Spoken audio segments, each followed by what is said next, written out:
ബാർക്കോഴ കേസിൽ സർക്കാരിന് വീണ്ടും തിരിച്ചടി. ഈ വിഷയമാണ് ന്യൂസ് ആൻഡ് വ്യൂസ് ആദ്യം ചർച്ച ചെയ്യുന്നത്. ചർച്ചയിൽ പങ്കെടുക്കുന്നത് advocate PM Suresh Babu, AN Shamseer, advocate Udayabhanu, Ajith Kumar, Biju Ramesh എന്നിവർ. അഡ്വക്കേറ്റ് PM സുരേഷ് ബാബു, എന്തിനു വേണ്ടിയായിരുന്നു ഇന്ന് ഹൈക്കോടതിയിൽ കെ ബാബുവിൻ്റെ കേസിൽ സ്റ്റേ വേണം, വിജിലൻസ് അന്വേഷണം നടക്കുന്നതിന് സ്റ്റേ വേണം എന്ന ഒരു ആവശ്യം സർക്കാർ ഉന്നയിച്ചത്? അന്വേഷണം നടക്കുന്നതും കെ ബാബു എത്രയും പെട്ടെന്ന് ക്ലീൻ ഇമേജുമായി തിരിച്ചെത്തുന്നതുമല്ലേ നിങ്ങൾക്കും നല്ലത്?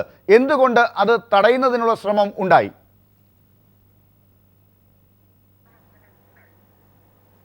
ശ്രീലാൽ, അതൊരു തെറ്റായ കൺസെപ്ഷനാണ്.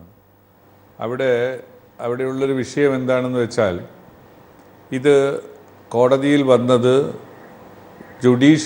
CBI അന്വേഷണം വേണമെന്ന ഹർജിയിലാണ്. അപ്പോൾ CBI അന്വേഷണം വേണമെന്ന ഹർജി തീർപ്പാകുന്നത് വരെ കോടതി എന്താണോ നിഗമനത്തിലെത്തുന്നത് എന്നതിനെക്കുറിച്ച് നമുക്കൊരു സങ്കല്പമില്ലാത്ത സാഹചര്യത്തിൽ ആ അന്വേഷണം വരുന്നത് വരെ FIR രജിസ്റ്റർ ചെയ്യണമെന്ന താഴത്തെ കോടതിയിലെ വിധി സ്റ്റേ ചെയ്യണമെന്നുള്ള ഒരു ഉപഹർജി പോലെ അവിടെ കൊടുത്തെന്ന് മാത്രമേ ഉള്ളൂ. ആ പെറ്റീഷനകത്ത് അല്ലെങ്കിൽ നിലനിൽക്കുന്ന കേസിനകത്ത് ഒരു സ്റ്റേ പെറ്റീഷന് നിയമപരമായ സാങ്കത്യമില്ല. പക്ഷേ ഇത് തീർപ്പാകുന്നത് വരെ 2 FIR വരേണ്ടതില്ല. CBI അന്വേഷണത്തിന് കോടതി ഉത്തരവിടുന്ന സാഹചര്യം വന്നാൽ ഇവിടെ അത് വേണ്ടല്ലോ. അതുകൊണ്ട് അതുവരെ തടയണമെന്നുള്ള ഒരു സതുദ്ദേശപരമായ താങ്കൾ പറയുന്നത് വിശ്വാസത്തിൽ എടുക്കാമായിരുന്നു, അത് എല്ലാവരും അംഗീകരിക്കുകയും ചെയ്യുമായിരുന്നു. ഒരു പക്ഷേ അവിടെ കൊണ്ട് കാര്യങ്ങൾ കഴിഞ്ഞിരുന്നുവെങ്കിൽ. പക്ഷേ പിന്നീട് ഏറെ താല്പര്യം ഈ സ്റ്റേ കിട്ടുന്നതിന് തന്നെയാണ് എന്നുള്ള രീതിയിലാണ് പിന്നീട് അതിനുവേണ്ടി പ്രത്യേക ഹർജി സ്റ്റേക്ക് വേണ്ടി കൊടുക്കുകയുണ്ടായത്. അതും തള്ളിപ്പോയപ്പോൾ പെട്ടെന്ന് തന്നെ ശ്രീ ബാബു തന്നെ നേരിട്ട് റിട്ടുമായി ഇറങ്ങി. അതായത് ഇത് സൂചിപ്പിക്കുന്നത് അങ്ങ് പറഞ്ഞതുപോലെയുള്ള ആദ്യ ഘട്ടത്തിൽ ഒരു അവിടെ കോടതിയിലെ വാദത്തിനിടയിൽ വന്ന ഒരു ഉപഹർജി പോലെ അല്ല, ഇത് തന്നെയായിരുന്നു മുഖ്യ ലക്ഷ്യം എന്നുള്ളതാണ്. അല്ല, ബാബുവിന് ആ ഹർജി കൊടുക്കുന്നതിനുള്ള നിയമപരമായ എല്ലാ അധികാരവും അവകാശവുമുണ്ട്. ബാബുവിനെതിരായി, ശ്രീ കെ ബാബുവിനെതിരായി ഒരു FIR രജിസ്റ്റർ ചെയ്യണമെന്ന് പറഞ്ഞാൽ തനിക്കെതിരെ FIR രജിസ്റ്റർ ചെയ്യേണ്ട കാര്യങ്ങളില്ല, അല്ലെങ്കിൽ അതിന് പ്രത്യേക നിയമപരമായ സാങ്കത്യമില്ല എന്ന് പറഞ്ഞ് മേൽക്കോടതിയെ സമീപിക്കാനുള്ള സ്വാതന്ത്ര്യം മുഴുവൻ കെ ബാബുവിനുണ്ട്. പക്ഷേ വിജിലൻസ് ആ കാര്യത്തിൽ എടുക്കേണ്ടുന്ന സമീപനമാണ് ആദ്യം വിജിലൻസ് എടുത്തത്. അത് സ്വീകരിക്കപ്പെടുന്നില്ല എന്ന് വന്നതോടുകൂടി ബാബു അദ്ദേഹത്തിൻ്റെതായ നടപടിയെടുത്തിട്ടുണ്ടാകാമെന്നാണ് ഞാൻ മനസ്സിലാക്കുന്നത്. ബോധപൂർവം മറക്കുന്നതാണോ എന്ന് എനിക്കറിയില്ല. ഇതിനിടയിൽ ഒരു ഘട്ടം ഉണ്ടായല്ലോ, 1:45 കോടതി പരിഗണിച്ചത് അതാണല്ലോ. അഡ്വക്കേറ്റ് ജനറൽ തന്നെ പിന്നീട് ഒരു പ്രത്യേക ഹർജി സമർപ്പിച്ചല്ലോ. ആ കാര്യം എന്തുകൊണ്ടാണ് അങ്ങ് വിട്ടുപോകുന്നത്? അല്ല, എനിക്ക് ലാൽ, അത് കൃത്യമായി എനിക്കതിനെക്കുറിച്ചുള്ളൊരു വിവരമില്ല. അത് അഡ്വക്കേറ്റ് ജനറൽ കെ ബാബുവിന് വേണ്ടിയാണോ അതല്ല ഗവൺമെന്റിന് വേണ്ടിയാണോ സമീപിച്ചത് എന്നുള്ളതിനെക്കുറിച്ച് എനിക്കൊരു വിവരമില്ല. ഉണ്ടെങ്കിൽ അതിന്റെ നിയമപരമായ സാങ്കത്യത്തെക്കുറിച്ച് ഞാനൊന്ന് ആലോചിക്കാമായിരുന്നു. കേൾപ്പിക്കാം. ഇപ്പോൾ നമ്മളോടൊപ്പം നിയമവിദഗ്ധൻ അഡ്വക്കേറ്റ് ഉദയഭാനു കൂടി ചേർന്നിട്ടുണ്ട്. അഡ്വക്കേറ്റ് ഉദയഭാനു, ശ്രീ PM സുരേഷ് ബാബുവിനുള്ള സംശയം താങ്കൾ എങ്ങനെയാണ് തീർക്കുക? സാർ, ഇവിടെ നിഷ്കളങ്കമായ രീതിയിൽ അത് അവതരിപ്പിച്ചതുപോലെ അത്രയ്ക്ക് നിഷ്കളങ്കമായ രീതിയിലൊന്നും ആയിരുന്നില്ല കോടതിയിൽ നടന്ന കാര്യങ്ങൾ. ഇന്ന് ശ്രീ സുനിൽകുമാർ സമർപ്പിച്ച ബിജു രമേശും അതുപോലെ തന്നെ കെ ബാബുവും എതിർകക്ഷികൾ 7ഉം 8ഉം എതിർകക്ഷികളായിട്ടുള്ള ഹർജിയുടെ പരിഗണനയ്ക്ക് വരുന്ന ദിവസമായിരുന്നു. അത് ഹർജി ഫയലിൽ സ്വീകരിക്കണമോ വേണ്ടയോ എന്ന തീരുമാനിക്കാനായിട്ട് ഡിവിഷൻ ബെഞ്ച്, ചീഫ് ജസ്റ്റിസ് അടങ്ങുന്ന ഡിവിഷൻ ബെഞ്ച് തീരുമാനിക്കാനിരിക്കുന്ന ദിവസം ഈ കേസിന്റെ വാദം നടക്കുന്നതിനിടയിൽ സർക്കാരിന്റെ ഒരു ഭാഗം എന്ന നിലയിൽ അഡ്വക്കേറ്റ് ജനറൽ ഇടയ്ക്ക് പറയുകയാണ്, ഈ തൃശൂർ വിജിലൻസ് കോടതി സമാനമായ മറ്റൊരു കേസിൽ ഒരു കംപ്ലൈന്റിന്റെ അടിസ്ഥാനത്തിൽ FIR എടുക്കാൻ തീരുമാനിച്ചിട്ടുണ്ട്. അതിനെതിരായിട്ടുള്ളൊരു നടപടി എന്ന നിലയിൽ ഹോം ഡിപ്പാർട്ട്മെന്റിനായിട്ടുള്ളൊരു ഹർജി ഇന്ന് വരുന്നുണ്ട്. അപ്പൊ കോടതി പറഞ്ഞു അത് വരുന്ന സമയത്ത് നോക്കാം എന്ന്. അങ്ങനെ ഉച്ചവരെ ഈ കാര്യങ്ങൾ കഴിഞ്ഞു. ഉച്ചയ്ക്ക് മുമ്പ് തന്നെ ഹോം ഡിപ്പാർട്ട്മെന്റിന്റെ വകയായി ഞങ്ങൾ ഇപ്രകാരം ഒരു ഹർജി സമർപ്പിക്കാൻ ആരെയും ചുമതലപ്പെടുത്തിയിട്ടില്ല എന്നുള്ള വാദങ്ങളെല്ലാം ഉണ്ടായിരുന്നതായി പറഞ്ഞു കേൾക്കുന്നു. അതൊന്നും വ്യക്തമായി കോടതിയിലുള്ള സൂചനകളിൽ വന്നിട്ടില്ല. നമുക്കറിയാവുന്ന ഒരു കാര്യം, ഉച്ചയ്ക്ക് 1:45 കേസ് എടുത്ത സമയത്ത് കോടതി വളരെ വ്യക്തമായി പറഞ്ഞു, ഇത് ഹോം ഡിപ്പാർട്ട്മെന്റിന് അങ്ങനെ ഫയൽ ചെയ്യണമെങ്കിൽ തന്നെ അത് ഇതുപോലുള്ള ഒരു ഉപഹർജിയുടെ കൂടെ അല്ലെങ്കിൽ ഒരു മെയിൻ ഹർജിയുടെ അന്വേഷണം നടത്തേണ്ട ഒരു ഹർജിയുടെ കൂടെ അല്ല.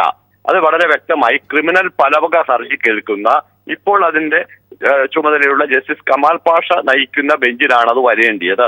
അവിടെ പോകാം. അങ്ങനെയാണ് അത് ഡിസ്പോസ് ചെയ്ത് അങ്ങനെ പോകുന്നതിനുള്ള അനുവാദം കൊടുത്തുകൊണ്ട്.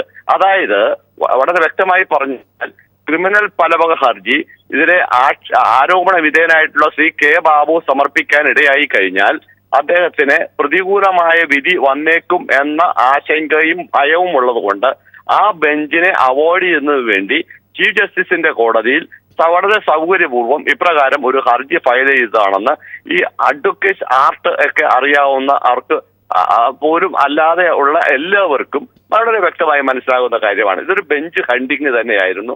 അവിടെ ഇന്ന് അത് ബലപ്പോയില്ല. അതാണ് സംഭവിച്ചത്. അഡ്വക്കേറ്റ് ഉദയഭാനു, ഈ കാര്യത്തിലെ ഇന്നത്തെ സർക്കാരിന്റെ ഇടപെടൽ കാണുമ്പോൾ, അതായത് കെ ബാബുവിന് വേണ്ടി അങ്ങ് പറഞ്ഞതുപോലെയുള്ള ഒരു ഇടപെടൽ കോടതിയിൽ ഉണ്ടായിട്ടുണ്ടെങ്കിൽ ആ ഇടപെടൽ കാണുമ്പോൾ അത് കോടതി നടപടികളിലെ ഒരു അധാർമികമായ ഇടപെടലായി അഡ്വക്കേറ്റ് ജനറലിന് തന്നെ ഒരു അധാർമികമായ ഇടപെടലായി കാണേണ്ടി വരുമോ? സ്വതന്ത്രമായിട്ടുള്ള പ്രവർത്തനങ്ങൾ വളരെ കടന്നുകയറ്റം എന്ന നിലയ്ക്കും അതേപോലെ തന്നെ കീഴ്ക്കോടതികൾ വിജിലൻസ് അടക്കമുള്ള സംവിധാനങ്ങൾ വളരെ സൂക്ഷ്മവും സുതാര്യവും നിഷ്പക്ഷവുമായിട്ട് പ്രവർത്തിക്കണമെന്നുള്ള നിർബന്ധ ബുദ്ധിയോടുകൂടി പ്രവർത്തിക്കുമ്പോൾ അതിനെതിരായ നിലപാടുകൾ എടുക്കുകയാണ്. ഇവിടെയാണ് ശ്രീ ലാൽ നാം മനസ്സിലാക്കേണ്ടത്. മാസങ്ങൾക്ക് മുമ്പ് ജസ്റ്റിസ് അലക്സാണ്ടർ തോമസ് ഒരു ഹർജി തീർപ്പാക്കവേ പറയുകയുണ്ടായി, വിജിലൻസ് സംവിധാനം മെച്ചപ്പെട്ടതാണെങ്കിൽ കുറ്റപ്പെട്ടതാണെങ്കിൽ അത് സ്വതന്ത്രമാകണം. ആ സ്വതന്ത്രമായിട്ടല്ല ഇപ്പൊ പ്രവർത്തിക്കുന്നത്. അതുകൊണ്ട് ഇത് ഏതെല്ലാം രീതിയിൽ സ്വതന്ത്രമായിട്ട് പ്രവർത്തിക്കാൻ കഴിയുമെന്നതിനെ സംബന്ധിച്ച് 2 അഭിഭാഷകരെ ചുമതലപ്പെടുത്തി ഒരു അഭിഭാഷക കമ്മീഷൻ നിയമിക്കുകയുണ്ടായി. ആ അഭിഭാഷക കമ്മീഷൻ പ്രവർത്തനം നടപ്പിൽ വരുമെന്ന സംസ്ഥാന സർക്കാർ ആ റിട്ട് ഹർജിയിൽ അപ്പീൽ ഫയൽ ചെയ്ത് ഇപ്പൊ സ്റ്റേ വാങ്ങിയിരിക്കുകയാണ് ഈ ജസ്റ്റിസ് അലക്സാണ്ടർ തോമസിന്റെ വിധിക്ക്.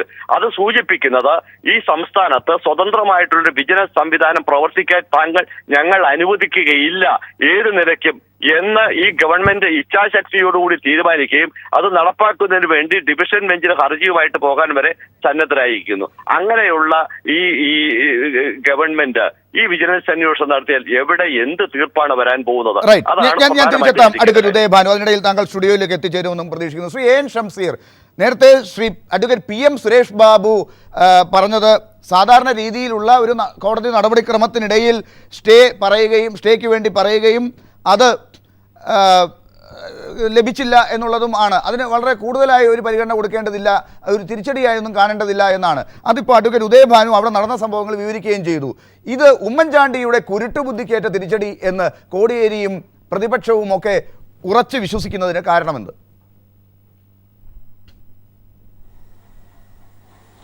ഇതിവിടെ നടന്നത് എ ഗ്രൂപ്പും ഐ ഗ്രൂപ്പും തമ്മിലുള്ള ഫൈറ്റാണ്. ഇവിടെ എ ഗ്രൂപ്പിന് വേണ്ടിയാണ് അഡ്വക്കേറ്റ് ജനറൽ വാദിച്ചത്, ഐ ഗ്രൂപ്പിൻ്റെ വിജിലൻസ് പോക്കാണെന്ന് പറഞ്ഞുകൊണ്ട്. ഇവിടെ വളരെ ക്ലിയറായി കാണേണ്ടത് ഈ ഗവൺമെൻറ്റിന് ഇത്രമാത്രം പ്രഹരമേറ്റ കാലം ഇതിനും ഉണ്ടായിട്ടുണ്ടോ? ഇതിൻ്റെ തുടക്കം മുതൽ കോടതി ഇടപെടലുണ്ടായില്ലേ? നിങ്ങൾക്ക് ഓർമ്മയില്ലേ? പാമോയിൽ കേസുമായി ബന്ധപ്പെട്ട് വിജിലൻസ് എൻക്വയറി പ്രഖ്യാപിച്ചപ്പം ജഡ്ജിയെ ഭീഷണിപ്പെടുത്തി. തുടർന്ന് എത്രമാത്രം കമൻറ്റുകൾ, റിമാർക്കുകൾ ഗവൺമെൻറ്റിനെതിരെ വന്നു. അതിലേറ്റവും ഒടുവിലത്തെ ഉദാഹരണം മാത്രമാണ്, ഏറ്റവും ഒടുവിലത്തേത് മാത്രമാണ് ഇന്നിപ്പോൾ ഉണ്ടായിട്ടുള്ളത്. ഇന്നിപ്പം ബാബുവിൻ്റെ കേസുമായി ബന്ധപ്പെട്ട് വിജിലൻസ് കോടതിയുടെ ഉത്തരവിന് സ്റ്റേ ഹൈക്കോടതി കൊടുക്കാതിരുന്നിട്ടുള്ളത്. അപ്പോൾ യഥാർത്ഥത്തിൽ എല്ലാവർക്കും അറിയാം ഈ ഗവൺമെൻറ്റിൻ്റെ അഴിമതിക്കാരുടെ ഗവൺമെൻറ്റാണ് എന്ന്. ഇടതുപക്ഷ ജനാധിപത്യമാണ് ഈ കാലത്ത് നമ്മുടെ മന്ത്രിമാർ അവാർഡ് ഏറ്റുവാങ്ങാൻ ഓടി വാങ്ങിയെങ്കിൽ ഈ ഗവൺമെൻറ്റിൻ്റെ മന്ത്രിമാർ ഓടുകയാണ് ഓരോ കോടതിയിലേക്ക്. വിജിലൻസ് കോടതിയിൽ നിന്ന് ക്രിമിനൽ കോടതിയിലേക്ക്, ക്രിമിനൽ കോടതിയിൽ നിന്ന് ഫസ്റ്റ് ക്ലാസ് കോടതിയിലേക്ക്. ഇത്രമാത്രം ഒരു നാണം കെട്ട ഒരു സംവിധാനം ഉണ്ടായിട്ടുണ്ടോ? മുഖ്യമന്ത്രി ഉമ്മൻചാണ്ടി എന്ന് പറഞ്ഞാൽ ഒരു മാഫിയ തലവനെ പോലെയല്ലേ ഇപ്പോൾ കേരളത്തിൽ പെരുമാറിക്കൊണ്ടിരിക്കുന്നത്? എന്തുകൊണ്ടാണ് ഈ ബാബുവിൻ്റെ റെസിഗ്നേഷൻ ലെറ്റർ 2 കൊല്ലം കീശയിലിട്ടത്, 2 ദിവസം കേസിലിട്ടത്? 2 ദിവസം ബാബുവിൻ്റെ റെസിഗ്നേഷൻ ലെറ്റർ കീശയിലിടാൻ കാരണം അടുത്ത ആളാണ്. ചെസ്റ്റ് നമ്പർ കലോത്സവ സ്റ്റേജിൽ നമ്മൾ വിളിക്കുമല്ലോ, നെക്സ്റ്റ് ചെസ്റ്റ് നമ്പർ 3 എന്നൊക്കെ പറയുന്ന പോലെ അടുത്ത കാത്ത് നിൽക്കുകയാണ് ഉമ്മൻചാണ്ടി. ബാബുവിനുള്ളത് ബാബുവിന് കിട്ടി, മാണിക്കുള്ളത് മാണിക്ക് കിട്ടി, ഇനി സീസറിനുള്ളത് ബാക്കി. ഏതായാലും ഒരു സംശയവും വേണ്ട, സീസറിന് ഒന്നുകിൽ സർക്കാരിൻ്റെ ഭാഗത്ത് നിന്ന് കിട്ടും, കോടതിയുടെ ഭാഗത്ത് നിന്ന് കിട്ടും, അല്ലെങ്കിൽ കേരളത്തിലെ ജനങ്ങൾ വളരെ കൃത്യമായി മുതലും പലിശയും സഹിതം സീസറിന് കൊടുത്തോളുമെന്ന ബോധ്യമാണ് ഞങ്ങൾക്കുള്ളത്. ഈ സർക്കാരിന് ഒരു നിമിഷം പോലും തുടരാൻ അനുവാദമില്ല. ആത്മാഭിമാനം എന്ന് പറയുന്ന ഒരു സാധനം ഈ സർക്കാരിനുണ്ടെങ്കിൽ രാജിവെക്കേണ്ട നിമിഷം അതിന് ജനവിധി തരേണ്ടതാണ്. പക്ഷെ അങ്ങനെ ഞങ്ങൾ പ്രതീക്ഷിക്കില്ല. കാരണം ഇനിയിപ്പോൾ സർക്കാർ പരമാവധി ഭരിച്ച് അവസാനത്തെ കൈക്കോലും ഊരിയെടുക്കും വരെയുള്ള പ്രവർത്തനം അവർ സംഘടിപ്പിക്കും. അതിൻ്റെ ഭാഗമായി ഇനിയും അഴിമതി നടത്തി മുന്നോട്ട് പോകും. കോടതിക്കകത്ത് നടന്നുകൊണ്ടിരിക്കുന്ന പ്രവർത്തനങ്ങൾ അത്രമാത്രം ഈ സർക്കാരിനെ ജനങ്ങൾക്കിടയിൽ അഴിമതിക്കാരാണെന്ന് സർക്കാർ ഞങ്ങൾ ഉന്നയിക്കുന്ന ആരോപണം ശരിയാണെന്ന് തെളിയിച്ചുകൊണ്ടിരിക്കുകയാണ്. ഇന്നിപ്പോൾ 2 സംഭവങ്ങളാണ്. ഇത് നാണംകെട്ട ദിവസമാണ് ഈ സർക്കാരിൻ്റെ. ഒന്ന്, ഒരു കമ്മീഷന് മുമ്പാകെ ഒരു മുഖ്യമന്ത്രി ഹാജരാവേണ്ട അവസ്ഥ വന്നു. ഒന്ന്. രണ്ടാമത്തത്, ഈ പറയുന്ന ഹൈക്കോടതിയുടെ ഡിവിഷൻ ബെഞ്ചിന്റെ ചൊട്ട് കിട്ടി ഈ സർക്കാരിന്. ഇത് രണ്ടും കാണിക്കുന്നത് ജനുവരി 25 എന്ന് പറയുന്ന ദിവസം ഉമ്മൻചാണ്ടി സർക്കാരിന്റെ ഒരു ബ്ലാക്ക് ഡേ ആണ്. ഡോക്ടർ ബിജു രമേശ്, താങ്കൾക്ക് കൂടി എതിരായിട്ടുള്ള വിജിലൻസ് കോടതിയുടെ വിധിയാണ് കഴിഞ്ഞ ദിവസം തൃശ്ശൂർ വിജിലൻസ് കോടതിയിൽ നിന്നുണ്ടായത്. ഒരു കണക്കിന് ഇന്ന് ഇത് സ്റ്റേ കിട്ടിയിരുന്നുവെങ്കിൽ താങ്കൾക്കെതിരെയുള്ള അന്വേഷണം കൂടി ആണ് അവിടെ അവസാനിക്കുക. ഇത് താങ്കൾക്ക് കൂടി ഇഷ്ടപ്പെടുന്ന ഒരു തീരുമാനമായിരുന്നോ സർക്കാരിൻ്റെ ഭാഗത്തു നിന്ന് ഉണ്ടാകാൻ പോയത്? എന്തുകൊണ്ടാണ് ഇന്ന് ഈ രീതിയിൽ സർക്കാരിന് ഒരു തിരിച്ചടി ഉണ്ടായതായി താങ്കൾ മനസ്സിലാക്കുന്നത്?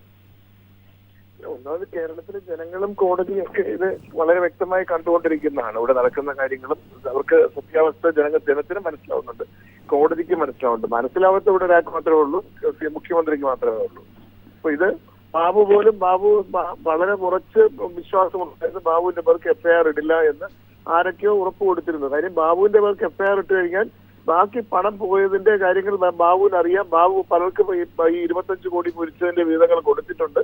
അപ്പൊ അവരെ കൂടെ ബാബു മുന്നിൽ നിർത്തിക്കൊണ്ടാണ് ബാബു ഉറപ്പ് വാങ്ങിച്ചിരുന്നത് എഫ്ഐആർ ഇടില്ല എന്ന്. അതുകൊണ്ടാണ് ബാബു ആദ്യമേ വെല്ലുവിളിക്കും പോലെ പറഞ്ഞത് എന്റെ പേർക്ക് എഫ്ഐആർ ഇല്ലല്ലോ, കേസില്ലല്ലോ, എഫ്ഐആർ വരെ ഇട്ടാൽ ഞാൻ അപ്പം രാജിവെക്കുമെന്ന് പറഞ്ഞത്. പക്ഷെ ആ ഒരു ഉറപ്പ് അത്രയും ഉണ്ടായിരുന്നുകൊണ്ടാണ് വന്നത്. അല്ലെങ്കിൽ ക്വിക്ക് വെരിഫിക്കേഷൻ പോലും സാധാരണ നടത്തേണ്ടത് പോലും നടത്തിയിട്ടില്ല. ഇപ്പൊ ക്വിക്ക് വെരിഫിക്കേഷൻ നടത്താൻ പറഞ്ഞിട്ട് ആകെപ്പാടെ പരാതിക്കാരന്റെ പേർക്ക് മാത്രമേ 45 ദിവസം കൊണ്ട് മൊഴിയെടുത്തിട്ടുള്ളൂ. അതായത് 2 മണിക്കൂർ ജോലി മാത്രമേ വിജിലൻസ് ഡിപ്പാർട്ട്മെന്റ് ചെയ്തിട്ടുള്ളൂ. വേറെ ഒരു പണിയും അവർ ചെയ്തിട്ടില്ല. പിന്നെ എങ്ങനെ കോടതി പ്രതികരിക്കാതിരിക്കുക? അതിലൊക്കെ കഷ്ടം ഗവൺമെന്റിന് വേണ്ടി വാദിക്കേണ്ട അത്ര പ്രധാനപ്പെട്ട കേസുകൾ, സുപ്രധാനപ്പെട്ട കേസുകൾ വാദിക്കേണ്ടത് അഡ്വക്കേറ്റ് ജനറൽ.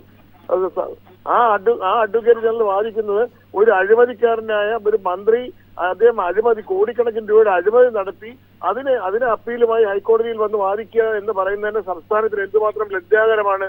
അഴിമതിക്കാരനെ സംരക്ഷിക്കുകയാണോ മറ്റു പണി? ഈ അവസ്ഥയിലേക്കാണ് കാര്യങ്ങൾ മുന്നോട്ട് പോകുന്നത്. ഇത് പിന്നെ രണ്ടാമത് അതിനകത്ത് പ്രധാനമായിട്ടുള്ളത് മുഖ്യമന്ത്രിക്ക് ഈ സംരക്ഷിക്കണമെന്റെ ബാധ്യത എന്താണ്? അവിടെയാണ് എന്റെ മനസ്സിൽ തോന്നുന്നൊരു ചോദ്യചിഹ്നം. ഈ ബാബു വാങ്ങിച്ചിട്ടുള്ള പൈസയുടെ മുഖ്യമന്ത്രിക്ക് എന്തിനാണ് അതിനുള്ള ബാധ്യത? മോറൽ ഓബ്ലിഗേഷൻ അതിനകത്ത് വരുന്നത് എന്താണ്? പങ്ക് പറ്റിയിട്ടുണ്ടെങ്കിൽ ഓബ്ലിഗേഷൻ ഉണ്ടാവാം, പങ്ക് പറ്റിയിട്ടില്ലെങ്കിൽ ഓബ്ലിഗേഷനിലെ ഈ കുറ്റക്കാരായ രാജിയും തന്നു, ഞാൻ പൈസ മേടിച്ചിട്ടുണ്ടോ, എന്റെ പേർക്ക് എഫ്ഐആർ ഇട്ടു, രാജിക്കത് സ്വീകരിക്കണമെന്ന് പറഞ്ഞു തന്നു. അപ്പൊ ആ പങ്ക് അദ്ദേഹം കൂടി പറ്റിയിട്ടുണ്ടെങ്കിൽ അദ്ദേഹം ബാബുവിനെ രക്ഷപ്പെടുത്താൻ രാജി സ്വീകരിക്കാൻ രക്ഷപ്പെടുത്താൻ നിൽക്കുമ്പോൾ അതിന്റെ പങ്ക് അദ്ദേഹത്തിന് എത്രമാത്രം കിട്ടിയിട്ടുണ്ട് എന്നൊരു സംശയം. ഡോക്ടർ ബിജു രമേശ്, ഞാൻ തിരിച്ചെത്താം. ശ്രീ ആർ അജിത് കുമാർ, ഇപ്പോൾ ഈ പറഞ്ഞ കാര്യങ്ങളെല്ലാം നമ്മൾ കേൾക്കുമ്പോൾ അങ്ങ് എന്താണ് വിലയിരുത്തുന്നത്? ഇന്നിപ്പോൾ രാവിലെ നടന്ന കോടതിയിലെ നടപടികളൊക്കെ നമ്മൾ ശ്രദ്ധിച്ചതാണ്. രാവിലെ സി ബി ഐക്ക് കേസ് കൊടുക്കണമോ വേണ്ടയോ, ബാർക്കോഴ കേസ് കൊടുക്കണമോ വേണ്ടയോ എന്ന വാദത്തിനിടയിലാണ് സ്റ്റേ എന്ന ഒരു വാക്ക് അവിടെ വരുന്നത്. അത് പറ്റില്ല എന്ന് കോടതി പറയുമ്പോൾ വേറൊരു ആപ്ലിക്കേഷനാണ് വേണ്ടതെന്ന് പറയുമ്പോൾ അത് തന്നെയാണ് മുഖ്യ പരിഗണന എന്നുള്ള രീതിയിലേക്ക് കോടതി അഡ്വക്കേറ്റ് ജനറൽ പോകുന്നു. ഇത് സർക്കാരിൻ്റെ ആഭ്യന്തര വകുപ്പ് അറിഞ്ഞല്ല എന്നുള്ളൊരു ചർച്ച വരുന്നു. അതിനിടയിൽ ആഭ്യന്തര വകുപ്പുമായി ചർച്ച നടന്നു എന്നുള്ളൊരു വാദം വരുന്നു. ഇതെല്ലാം കഴിഞ്ഞ് ഏറ്റവും അവസാനം ആ ഹർജിയും തള്ളുന്നു. ഇതുവരെയും കെ ബാബുവിൻ്റെ രാജി സ്വീകരിക്കപ്പെട്ടതായി നമുക്കറിയില്ല. സർക്കാരിനെ വിശ്വാസത്തിലെടുക്കുമോ ജനം? ഇക്കാര്യത്തിൽ സർക്കാരിൻ്റെ ഒളിച്ചുകളിയാണ് ജനങ്ങളുടെ മുമ്പിൽ അനാവൃതമാകുന്നത്. കാരണം ബാർക്കോഴ ഒരു യാഥാർത്ഥ്യമാണെന്ന് ആർക്കാണ് അറിയാൻ വയ്യാത്തത്? കെ ബാബു മന്ത്രിയായപ്പോൾ മുതൽ അദ്ദേഹം ചില ബാറുകാരുടെ കയ്യാളെ പോലെയാണ് പെരുമാറിയത്. അദ്ദേഹത്തിനെതിരെ ആക്ഷേപമുണ്ടായിരുന്നു. വ്യക്തിപരമായി ഞാൻ തന്നെ അദ്ദേഹത്തിൻ്റെ ശ്രദ്ധപ്പെടുത്തിയിട്ടുണ്ട്. അപ്പോൾ അദ്ദേഹം എന്നോട് പറഞ്ഞത് എല്ലാ ബാറുകാരുമായും ബന്ധമുള്ള എക്സൈസ് മന്ത്രിയാണ് ഞാൻ പറഞ്ഞു നിങ്ങൾ കുഴപ്പത്തിലാവും, നിങ്ങൾ ബാറുകാരുമായിട്ടുള്ള ബന്ധമുണ്ടെന്ന് എസ്റ്റാബ്ലിഷ് ചെയ്താൽ നിങ്ങൾ കുഴപ്പത്തിലാവും. അതിനുശേഷമാണ് അറിയുന്നത് ഏതാനും 3-4 ബാറുകാരുടെ വ്യക്താവായി പുള്ളി മാറുന്നു, അദ്ദേഹം മന്ത്രി മാറുന്നു. അങ്ങനെ മന്ത്രി മാറാൻ പാടുണ്ടോ? ഇവിടുത്തെ ബാറുകാർ ഈ ഭരണകൂടത്തിൽ ഈ 5 വർഷം 4.5 വർഷം ഭരണത്തിലിരിക്കുമ്പോൾ ബാറുകാർ വല്ല എത്തിക്സ് ഉള്ളവരാണോ ബാറുകാർ? രണ്ടിടത്തും എല്ലായിടത്തും പൈസ കൊടുക്കും. പൈസ അവർക്ക് അധികമായിട്ടുണ്ട്. ഇപ്പോൾ എല്ലായിടത്തും ചോദിക്കുന്നവർക്കൊക്കെ പൈസ കൊടുത്ത് അതിൻ്റെ തെളിവ് ശേഖരിച്ച് കയ്യിൽ വെക്കുന്നവരല്ലേ? അത് പൈസ എല്ലാവർക്കും വലിയ പണം കൊടുത്തവരാണ്. ഇനി കൊടുത്തവരൊക്കെ പുറത്ത് പറയാൻ പോകുന്നതേ ഉള്ളൂ കൂടുതലായി. അതുകൊണ്ട് ഈ ബാറുകാരെ വിശ്വസിച്ച് അവരുടെ പണം വാങ്ങി എൻ്റെ കൈകൾ ശുദ്ധമാണെന്ന് കെ ബാബു പറഞ്ഞാൽ ജനം വിശ്വസിക്കുമോ? ഇല്ല, ഒരിക്കലുമില്ല. ഇവിടെ സംഭവിച്ചത് VM സുധീരനെ തോൽപ്പിക്കാൻ ശ്രീ ഉമ്മൻചാണ്ടി നടത്തിയ ഒരു എന്താ അതിവേഗം പോയ ഒരു പ്രവർത്തനം, അത് കുളത്തിലായി, വെള്ളത്തിലായി. അല്ലാതെ ഉമ്മൻചാണ്ടിക്കോ കെ ബാബുവിനോ ഇവിടുത്തെ ഏതെങ്കിലും രാഷ്ട്രീയക്കാർക്കോ ഇവിടെ ബാറുകളെല്ലാം പൂട്ടണമെന്ന് ആത്മാർത്ഥമായ ആഗ്രഹമുണ്ടോ? ആഗ്രഹിക്കുന്ന 3-4 പേര് സുഗതകുമാരി ടീച്ചറിനെ പോലെ ചില ആൾക്കാർ കാണും. ഇപ്പോൾ ഇത് കോടതിയുടെ ചെമലിൽ ചാരി രക്ഷപ്പെടാമെന്നുള്ള ആഗ്രഹം തരിപ്പണമായി. അതുകൊണ്ട് ബാർക്കോഴ കേസിൽ ഗവൺമെൻറ്റിൻ്റെ നടപടികളെ ആരും വിശ്വസിക്കുന്നില്ല. അതുകൊണ്ടല്ലേ കോടതി പോലും കോടതിയുടെ വാക്കുകൾ ജനങ്ങളുടെ വാക്കുകളാണ് പ്രതിഫലിക്കുന്നത്. ഓരോന്നോരോന്ന് പൊഴിഞ്ഞു വീഴുന്നത് അതുകൊണ്ടാണ്. ബാർക്കോഴ കേസിൽ ജനങ്ങൾ വിശ്വസിക്കുന്നു, അഴിമതി നടന്നു. Right. Advocate PM Suresh Babu, അതാണ് പൊതുസമൂഹത്തിൽ നിന്ന് വരുന്ന ചില നിരീക്ഷണങ്ങൾ. അത് നിങ്ങളെപ്പോലുള്ള കോൺഗ്രസ്സുകാർ കേൾക്കണ്ടേ? ഇത് സർക്കാരിനെ ഉപദേശിക്കണ്ടേ? തെറ്റുകൾ വരാതെ നോക്കണ്ടേ? തെരഞ്ഞെടുപ്പിലേക്ക് പോകുന്നതിന് മുമ്പുള്ള ഇമേജ് രക്ഷിക്കുക എന്ന് പറഞ്ഞ ഒരു കാര്യമുണ്ടല്ലോ. ആ സന്ദർഭത്തിൽ പോലും ഇവിടെ ആരെയോ രക്ഷിക്കാൻ വേണ്ടിയുള്ള ശ്രമം നടക്കുന്നത് പോലെയുള്ള ചെയ്തികൾ ഉണ്ടാകുന്നു. അതിന് കോടതിയിൽ നിന്ന് തിരിച്ചടി ഉണ്ടാകുന്നു. ഇവിടെ തന്നെ നോക്കുക, കെ ബാബുവിന് എതിരെ FIR എടുക്കണമെന്ന് പറഞ്ഞിട്ട് 3 ദിവസമായി. ഇതുവരെ FIR എടുക്കണമോ വേണ്ടയോ എന്നുള്ളതിനെക്കുറിച്ച് കോടതിയിൽ നിന്ന് ജഡ്ജ്മെൻറ്റ് കിട്ടിയില്ല. ജഡ്ജ്മെൻറ്റ് കിട്ടിയാലും അത് ഡയറക്ടർക്കാണ് ആദ്യം കിട്ടുക, വിജിലൻസ് ഡയറക്ടർക്ക്. അത് പിന്നെ താഴെ ഉദ്യോഗസ്ഥനിലേക്ക് വരണം. ഇതൊക്കെ പറഞ്ഞുകൊണ്ടിരിക്കുക, സാങ്കേതികത്വം പറഞ്ഞുകൊണ്ടിരിക്കുക. ഇന്ന് വരെ ശ്രമിച്ചുകൊണ്ടിരുന്നത്, ഇന്ന് കോടതിയിൽ നിന്നൊരു അനുകൂല വിധി ഉണ്ടാകുകയാണെങ്കിൽ രാജി സ്വീകരിക്കേണ്ട എന്നതിലേക്ക് മുഖ്യമന്ത്രി പോകും എന്നൊരു തീരുമാനമാണ് ഉണ്ടായിരുന്നത് എന്ന് ജനങ്ങൾ വിശ്വസിക്കുന്നതിലേക്കല്ലേ കാര്യങ്ങൾ പോകുന്നത്. ഈ കേസ് അന്വേഷിക്കുന്നതിന് നിങ്ങൾക്ക് താല്പര്യമില്ല എന്ന് ജനങ്ങൾ വിശ്വസിക്കുന്നു.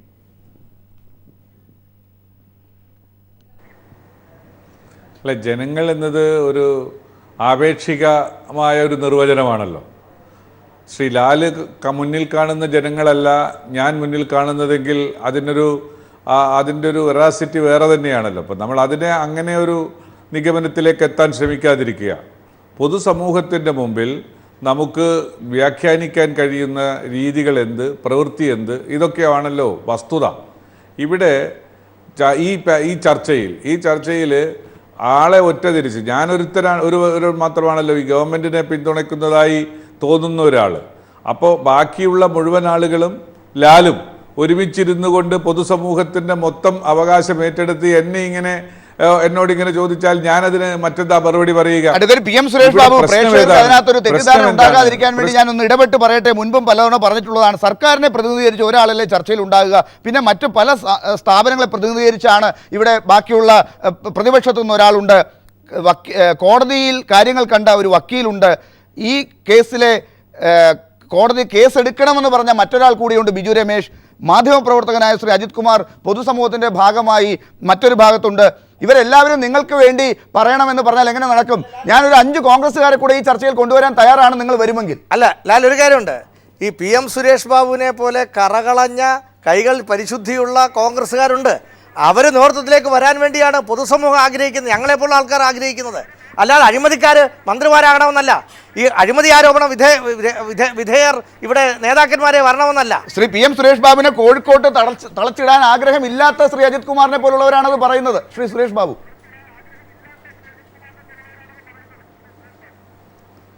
അല്ല, ഇത് നമ്മൾ വിഷയത്തിൽ നിന്ന് മാറണ്ട. ഞാൻ എൻ്റെ ഭാഗത്ത് നിന്നാണ് ആ ഡൈവേർഷൻ വന്നതെങ്കിൽ ക്ഷമിക്കുക.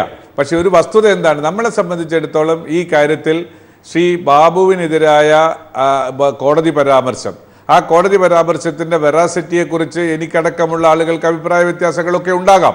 പക്ഷെ ആ കോടതി പരാമർശത്തിൽ ഇന്നെടുത്ത ഹർജി എന്താണ്? ഇന്ന് ശ്രീ സുനിൽകുമാറിൻ്റെ ഹർജിയാണ് CBI അന്വേഷണം വേണമെന്നുള്ളത്.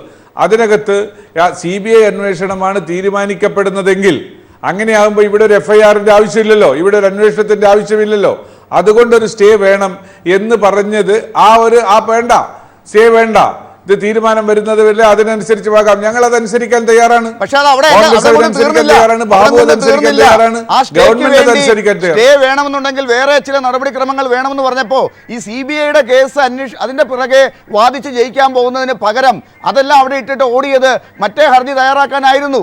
ആ ഹർജിക്ക് തിരിച്ചടിയും കിട്ടി. ഇവിടെ കേസ് അന്വേഷണം എന്നുള്ള ഒരു കാര്യത്തിൽ നിന്ന് എന്തിന് പിന്നോട്ട് പോകണം? അത് കൃത്യമായി കൊണ്ടുവരണ്ടേ? വിജിലൻസ് ഡിപ്പാർട്ട്മെന്റിന് പോലും ആ കാര്യത്തിൽ രണ്ടഭിപ്രായമുണ്ട് എന്ന കാര്യത്തിൽ സംശയമില്ലല്ലോ അഡ്വക്കേറ്റ് PM സുരേഷ് ബാബു. അല്ല, ഇത് ഇത്രയും തിരുവനന്തപുരത്ത് ഇരിക്കുമ്പോൾ താങ്കൾക്കുണ്ടാകുന്ന പ്രോക്സിമിറ്റി കോഴിക്കോട്ടിരിക്കുന്ന എനിക്കില്ല. അതുകൊണ്ട് എനിക്കതിനകത്തുള്ള അന്തർനാടകങ്ങളെക്കുറിച്ച് പിന്നെ ഒരു പരിജ്ഞാനം ഇല്ലാത്തത് കൊണ്ട് അതിനെക്കുറിച്ച് പറയാൻ കഴിയില്ല. പക്ഷെ എൻ്റെ ഒബ്സർവേഷനാണ്. എൻ്റെ ഒബ്സർവേഷൻ ഇതിനകത്ത് വളരെ വ്യക്തമായ ഒരു സമീപനമുണ്ട്. ഗവൺമെൻറ്റിൻ്റെ ഭാഗത്ത് നിന്ന്, ശ്രീ ബാബുവിൻ്റെ ഭാഗത്ത് നിന്ന് പ്രത്യേകിച്ച് വ്യക്തിപരമായും അന്വേഷണം വേണ്ട എന്നൊരു സമീപനമില്ല. അന്വേഷണം വേണ്ട എന്ന് സമീപനം ഉണ്ടാകുന്നത് അദ്ദേഹം കുറ്റക്കാരനല്ല എന്ന ബോധ്യമുള്ളത് കൊണ്ടാണ്. ആ ബോധ്യം എല്ലാ സഹായവും ചെയ്തു കൊടുക്കുകയല്ലേ അഡ്വക്കേറ്റ് സുരേഷ് ബാബു വേണ്ടത്? അതിന് പകരം ആ അന്വേഷണത്തെ വൈകിപ്പിക്കാൻ എന്തിനു ശ്രമിക്കണം? അവിടെ അതിനെതിരെ റിട്ടുമായി പോകണം? സ്റ്റേക്ക് എന്തിനു വേണ്ടി പോണം? അതല്ല, നിയമപരമായ ഒരു വ്യക്തിക്ക് നിയമപരമായ അവകാശങ്ങൾ മുഴുവൻ അവെയിൽ ചെയ്യാൻ ഇന്ത്യൻ ഭരണഘടന അനുവാദം കൊടുക്കുന്നുണ്ടല്ലോ. അദ്ദേഹത്തിന് എന്തെല്ലാം അവകാശമുണ്ട്? ഒരു വ്യക്തിയോട് നമുക്ക് അങ്ങനെ നിർദ്ദേശിക്കാൻ പറ്റില്ല. താങ്കൾ ഇന്ന നടപടിക്ക് വേണ്ട, ഇന്നതിന് അതുകൊണ്ട് ആ വ്യക്തി അല്ല, ഞാൻ പറഞ്ഞല്ലോ, ഞാൻ പറയാൻ ഉദ്ദേശിക്കുന്ന കാര്യം അത് തന്നെയാണ്. നിയമപരമായ അവകാശങ്ങൾ എക്സോസ്റ്റ് ചെയ്യപ്പെടുന്നത് വരെ അദ്ദേഹവും അതിൻ്റെ സംവിധാനങ്ങളും അതിനുവേണ്ടി പോകുമ്പോൾ മറ്റാളുകൾ അതിനെ തടസ്സപ്പെടുത്തുന്നത് എന്തിനാണ്? ഇത്രയും ഗുരുതരമാണ് കുറ്റമെങ്കിൽ മേൽക്കോടതിയിൽ റിട്ടിന് പോയാലും സ്റ്റേക്ക് പോയാലും ഒന്നും അനുവാദം കൊടുക്കുകയില്ലല്ലോ. കേസ് ഡയറി കോടതിയുടെ കൈവശമില്ലേ? കേസ് ഡയറി പരിശോധിച്ചാൽ അദ്ദേഹം കുറ്റക്കാരനാണെന്ന് തോന്നുന്ന ഇംപ്ലിക്കേറ്റ് ചെയ്യാൻ പറ്റുന്ന സാഹചര്യങ്ങൾ കഴിഞ്ഞ ദിവസവും വിജിലൻസ് കോടതി ഇത് തന്നെയാണ് ചോദിച്ചത്. കേസ് ഡയറി കൊണ്ടുവരൂ, അല്ലെങ്കിൽ ബാക്കി കാര്യങ്ങളെല്ലാം എവിടെയെന്ന് ചോദിച്ചപ്പോ വിജിലൻസിന്റെ ഭാഗത്ത് നിന്ന് വന്ന മറുപടി ശ്രീ PM സുരേഷ് ബാബു ഓർക്കുന്നുണ്ടാകുമല്ലോ. അതെല്ലാം ലോകായുക്തയിൽ ഇരിക്കുകയാണെന്നാണ്. അങ്ങനെ ലോകായുക്തയുടെ പേര് പറഞ്ഞ് വിജിലൻസിനെ അടച്ചുപൂട്ടാൻ നോക്കണ്ട എന്ന് അന്ന് കോടതി പറഞ്ഞു. ഇന്നും എന്താണ് പറഞ്ഞത് കോടതി? അന്നത്തെ വിധിയിൽ യാതൊരു കുഴപ്പവുമില്ല, ആ വിധി ശരി തന്നെയാണ് നിയമപരമായി എന്നാണ് പറഞ്ഞത്. ഇനി അതിനകത്ത് കെ ബാബുവിന് ഇൻഡിവിജ്വലായി പോകാനുള്ള എല്ലാ അവകാശവും ഉണ്ടെങ്കിൽ അത് ഏത് കള്ളത്തരം ചെയ്ത ആളുകൾക്കും ഉള്ള അവകാശമാണല്ലോ. ആ കൂട്ടത്തിലേക്ക് എന്തിനും ശ്രീ കെ ബാബുവിനെ കൂടി എടുത്തു വയ്ക്കണം?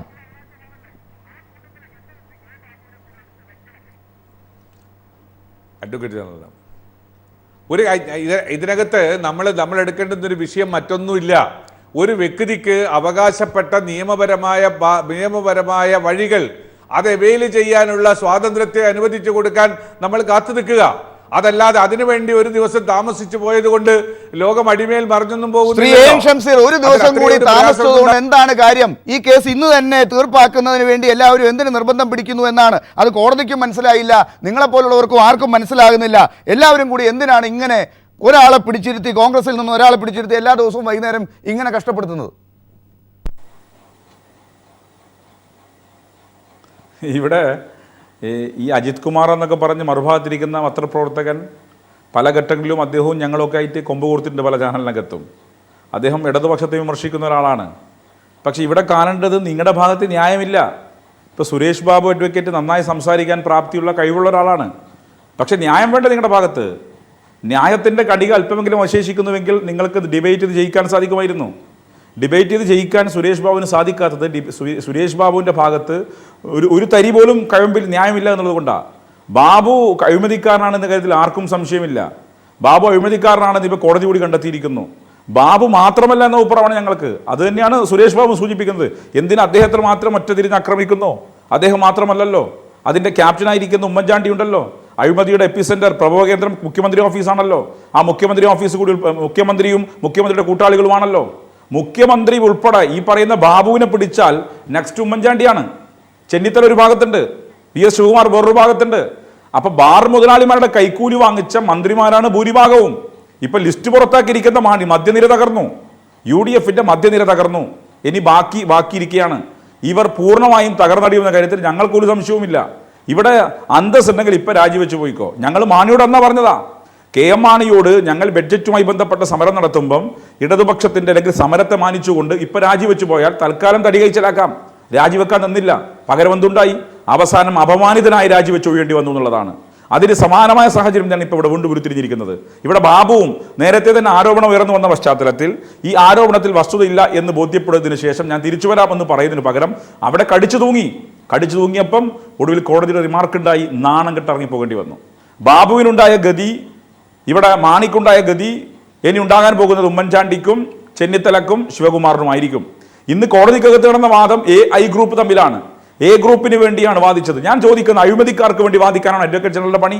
ഇവിടെ മറുഭാഗത്ത് ചർച്ചയിൽ പങ്കെടുക്കുന്ന അഡ്വക്കേറ്റ് ഉദയമാനുണ്ടെന്ന് ഞാൻ മനസ്സിലാക്കുന്നത്. യു ലളിത് എന്ന് പറയുന്ന ജഡ്ജിന്റെ ഒരു പ്രസംഗം ഇന്നലെ കൊച്ചിയിൽ വെച്ച് നടന്നിരുന്നു, പത്രങ്ങളിലുണ്ട്. അദ്ദേഹം പറഞ്ഞത് പ്രോസിക്യൂഷന്റെ പണി സർക്കാരിന്റെ എല്ലാ തെറ്റ, പ്രോസിക്യൂഷന്റെ പണി നിയമത്തെ സംരക്ഷിക്കലാണ്. ലളിത് എന്ന് പറയുന്ന ജഡ്ജി എന്ന് നടത്തിയ കമന്റാണ്. യഥാർത്ഥത്തിൽ അദ്ദേഹത്തിന്റെ വാക്കുകൾ കടമെടുത്തുകൊണ്ട് ഇവിടുത്തെ ഡയറക്ടർ ജനറൽ ഓഫ് പ്രോസിക്യൂഷനും ഇവിടുത്തെ അഡ്വക്കേറ്റ് ജനറലും ചെയ്യേണ്ടിയിരുന്നത് ഇതിനു വേണ്ടി വാദിക്കാതെ പകരം ബാബു രാജിവെച്ചു പോയി. ഇനി മറ്റു കാര്യങ്ങൾ നോക്കുന്നതായിരുന്നു. ദൗർഭാഗ്യവശാൽ ബാബു എന്ന അഴിമതിക്കാരന് വേണ്ടി വാദിക്കേണ്ട ചുമതല കൂടി അഡ്വക്കേറ്റ് ജനറൽ എന്ന് പറയുന്ന വ്യക്തി ഏറ്റെടുത്തിരിക്കുന്നു. അതോടൊപ്പം 48 മണിക്കൂർ പിന്നിട്ടിട്ടും രാജി സ്വീകരിക്കാൻ കേരളത്തിലെ മുഖ്യമന്ത്രി തയ്യാറാവുന്നില്ല. കാരണം മുഖ്യമന്ത്രി ഭയപ്പെടുന്നു. മടിയിൽ കനമുള്ളവന് മാത്രമേ വഴിയിൽ ഭയക്കൊണ്ടൂ എന്ന് പറഞ്ഞ പോലെ മുഖ്യമന്ത്രിയുടെ മടിയിൽ കനമുണ്ട്. ബാബു രാജിവെച്ചു കഴിഞ്ഞാൽ, ബാബുവിന്റെ രാജി സ്വീകരിച്ചാൽ നാളെ സംഭവിക്കാൻ പോകുന്ന കാര്യം എന്താണ് എന്ന് മുഖ്യമന്ത്രിക്ക് നല്ലതുപോലെ അറിയാം. അതുകൊണ്ടാണ് മുഖ്യമന്ത്രി ബാബുവിന്റെ രാജി 48 മണിക്കൂർ കീശയിലിട്ട് പോയത്. ഒടുവിൽ ഹൈക്കോടതിയുടെ പരാമർശം വന്നപ്പോഴാണ് അദ്ദേഹത്തിന് പറയേണ്ടി വന്നത് ഈ രീതിയിലേക്ക് കാര്യങ്ങൾ എന്നുള്ള കാര്യം. അതുകൊണ്ട് ഇത് വളരെ കൃത്യമായി നമുക്ക് മനസ്സിലാക്കാൻ സാധിക്കുന്ന കാര്യമാണ്. വളരെ ക്ലിയർ കട്ടായി ഈ ഗവൺമെന്റിനകത്തിരിക്കുന്ന അഴിമതിക്കാരാണ് എന്ന് തുടക്കം മുതൽ പാമോയിൽ, ടൈറ്റാനിയം, സോളാർ, പമ്പ്, അതിന് മറുപടി പറയേണ്ടതുണ്ട്. അഡ്വക്കേറ്റ് PM സുരേഷ് ബാബു അതിനൊരു മറുപടി തന്നിട്ട് നമുക്കൊരു ഇടവേളയിലേക്ക് പോവാം. മറുപടി.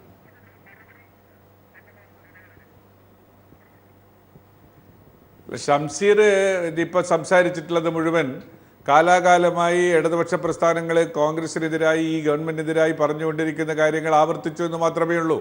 അതിനകത്ത് ഒന്നും തന്നെ ഇതുവരെ ഒരു തരത്തിലുമുള്ള ഒരു ലീഗൽ ഫൂട്ടിംഗ് ഉണ്ടാക്കിയെടുക്കാനൊന്നും കഴിഞ്ഞിട്ടില്ല.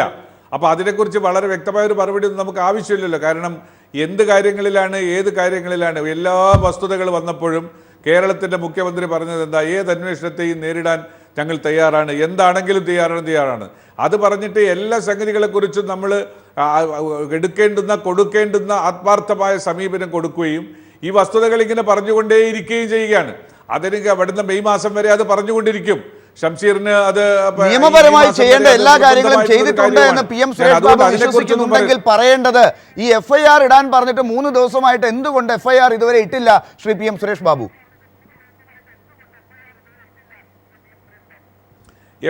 FIRനെ സംബന്ധിച്ചിടത്തോളം ഉണ്ടല്ലോ, FIR ഇടുന്നതിനെ കുറിച്ച് ഞാൻ പറഞ്ഞു. ഇവിടെ വീണ്ടും ആവർത്തിച്ച് പറയാൻ ആഗ്രഹിക്കുന്നത് എന്താ?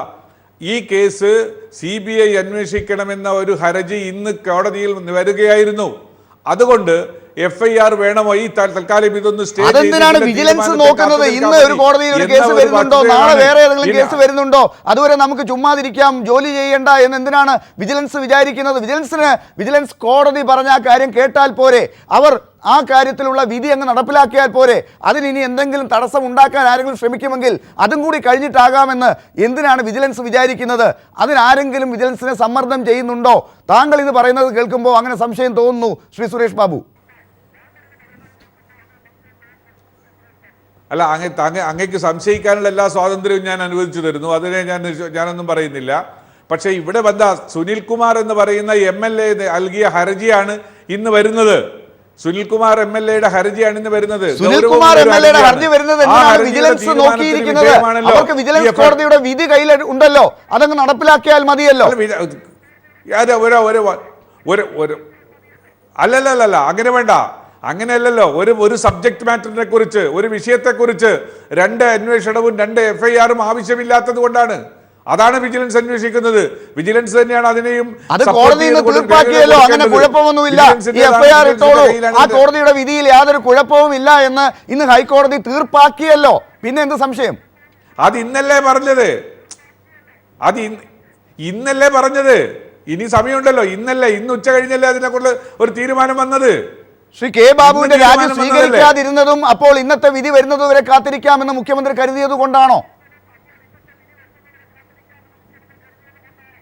മുഖ്യമന്ത്രിയുടെ കരുതൽ എന്താണെന്ന് പറയാൻ എനിക്കെങ്ങനെയാണ് കഴിയുക ലാൽ?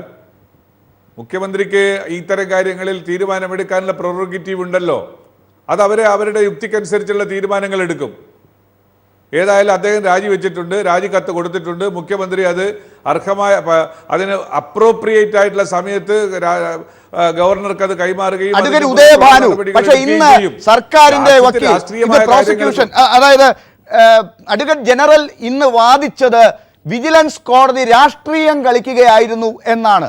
ഇന്നത്തെ ഈ കാര്യങ്ങളെല്ലാം നിയമപരമായ രീതിയിലൂടെയാണ് നോക്കിക്കാണുന്നത് കണ്ടത് എന്ന് അഡ്വക്കേറ്റ് സുരേഷ് ബാബു ഇവിടെ ഈ ചർച്ചയിൽ പറയുമ്പോഴും ഇന്ന് കോടതിയിൽ പറഞ്ഞിരിക്കുന്നത് വിജിലൻസ് കോടതി രാഷ്ട്രീയം കളിക്കുകയായിരുന്നു എന്നാണ്. അത്തരത്തിലൊരു പരാമർശം ഉണ്ടാകാൻ പാടുള്ളതായിരുന്നോ? അങ്ങനെ വിജിലൻസ് കോടതികൾ രാഷ്ട്രീയം കളിക്കാറുണ്ടോ? ശ്രീ ലാല്, സുരേഷ് ബാബു സാറ് ഇതൊരു പ്രതിരോധത്തിലായതുകൊണ്ട് ഒരുപക്ഷെ അദ്ദേഹം പറയാൻ നിർബന്ധിതമായതാണത്. സുരേഷ് ബാബു സാർ പറഞ്ഞതിന്റെ ഒരു തെറ്റായിട്ടുള്ള നിയമവശം ഞാനൊന്ന് ചൂണ്ടിക്കാണിക്കാനാണ് ആദ്യമായി ആഗ്രഹിക്കുന്നത്. അദ്ദേഹം പറഞ്ഞു വിജിലൻസ് കോടതിയുടെ ഉത്തരവനുസരിച്ച് FIR രജിസ്റ്റർ ചെയ്താൽ 2 FIR ഉണ്ടാകാൻ സാധ്യതയുണ്ട്. അതൊന്ന് ഒഴിവാക്കുന്നതിന് വേണ്ടി സൗകര്യപൂർവ്വം CBIയുടെ ഉത്തരവ് വന്നോട്ടെ, അപ്പോഴത്തേക്ക് കാത്തിരിക്കാം. അതുകൊണ്ടാണ് ഇന്ന് ബാബു അല്ലെങ്കിൽ വിജിലൻസ് ഹോം ഡിപ്പാർട്ട്മെന്റിനെ കൊണ്ട് അഡ്വക്കേറ്റ് ജനറൽ ഹർജി ഫയൽ ചെയ്യിച്ചതെന്ന്. തികച്ചും ദുരുത്തരവാദപരവും നിയമപരമായി നിലനിൽക്കാത്തതാണ് ആ വാദം.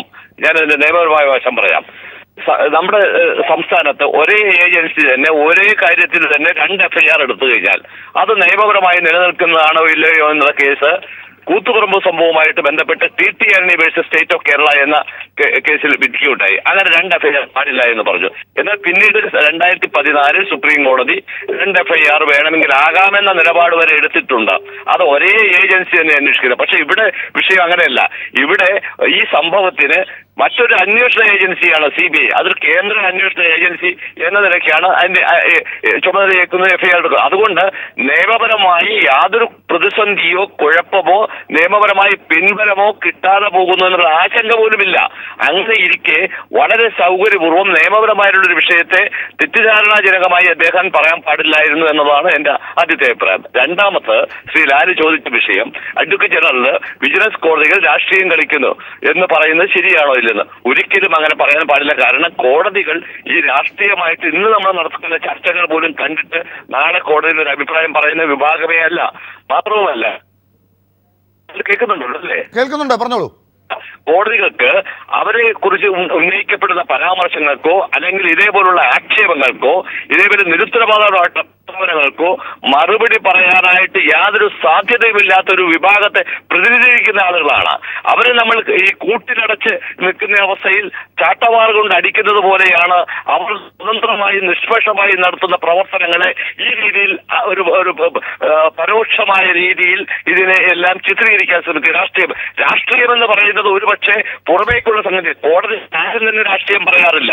രാഷ്ട്രീയമായിട്ടില്ല. അവിടെ നിയമപരമായി വസ്തുതകൾ, കേസിന്റെ വസ്തുതകൾക്ക് അനുസൃതമായി കോടതിയെ ബോധ്യപ്പെടുത്തുകയാണ്. ആ കോടതിയെ ബോധ്യപ്പെടുത്തുമ്പോൾ നിയമപരമായി നിലനിൽക്കുന്നുണ്ടോ ഇല്ലയോ എന്നുള്ള കാര്യം കോടതി പരിശോധിക്കും. അതല്ലാതെ രാഷ്ട്രീയമായിട്ടുള്ള ഏതെങ്കിലും പ്രത്യയശാസ്ത്രത്തിന്റെ അടിസ്ഥാനത്തിൽ കോടതികളെ സ്വാധീനിക്കുവാനോ വസ്തുതാപരമായി കോടതിയെ ബോധ്യപ്പെടുത്താനോ ആര് ശ്രമിച്ചാൽ പോലും അത് വിലപ്പോകുന്നതല്ല. അങ്ങനെ ഒരു പാഴ്ശ്രമം സാധാരണഗതിയിൽ അഭിഭാഷകർ നടത്താറില്ല എന്നുള്ള കാര്യം സുരേഷ് ബാബു സാറിനും ബോധ്യമുള്ള കാര്യമാണ്. റൈറ്റ്. ശ്രീ PM സുരേഷ് ബാബു, അപ്പൊ ഇതിനകത്ത് രാഷ്ട്രീയം കളിക്കുന്നത് ആരാണ് എന്നുള്ളത് അഡ്വക്കേറ്റ് ജനറൽ പറഞ്ഞതുപോലെ കോടതി അല്ല.